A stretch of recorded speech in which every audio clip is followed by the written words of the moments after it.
Rise. Hello, in this video I'm going to show you the different phases of Rise trading card game. You will see how to play, use your summoners and put cards to build your army. First you have to choose a deck. You can choose from 10 pre-built decks during the Kickstarter. There is something for everyone.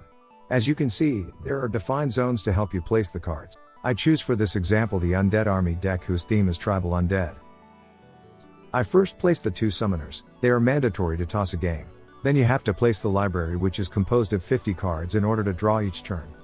Now let's take a look at the 2 summoners. Lazarus is the main summoner. He has 10 life points and can go up to level 3. His skills allow him to generate creatures, gain life points and also get creatures from your graveyard to put back into play.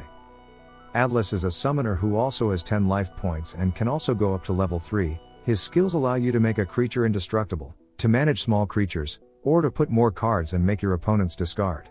In this area there are the unchangeable cards Stock and Ether. The Stock allows you each turn to gain coins, an indispensable resource that allows you to pay actions. And Ether is another resource that allows you to draw cards or earn coins. It is important to note that you start your first turn with a coin in your stock.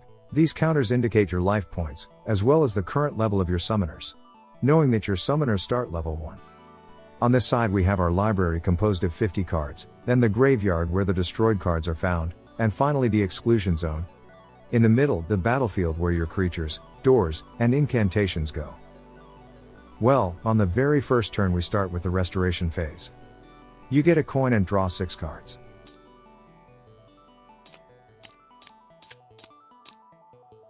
Here are the cards I drew. A base level. A level that allows me to draw, a powerful creature, an incantation that generates creatures, a summoner equipment and finally a tribal support incantation. Now we enter the summoning phase. You can use your summoners and put cards into play.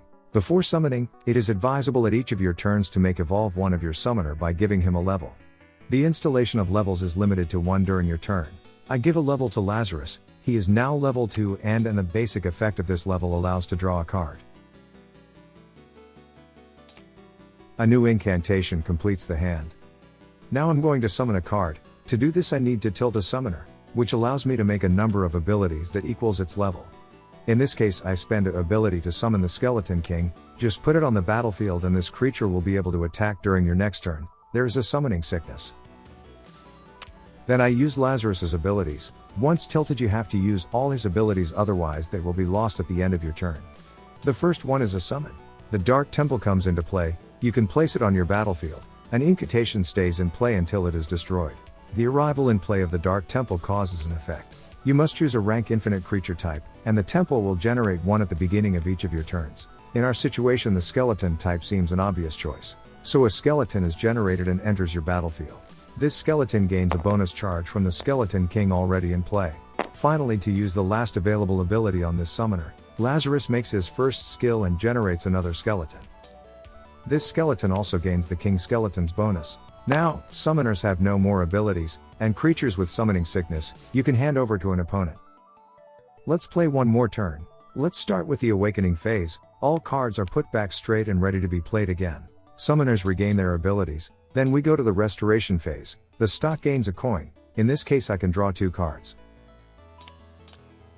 And finally the Dark Temple gives a skeleton type creature that gets the King's bonus. Now that these phases are over, I can play and give a new level to Lazarus to put him level 3, his maximum level.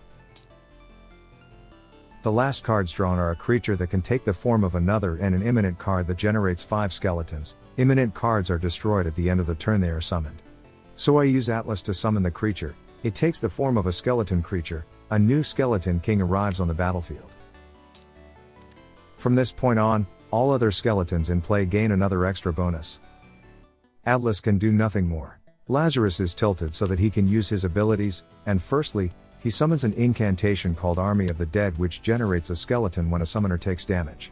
Then, he invokes another incantation which is an equipment and which allows to make an additional invocation in return of which, it makes you 1 damage point. This equipment is then used to invoke the compulsive accumulator in order to cause a damage, and to generate a skeleton with the Army of the Dead.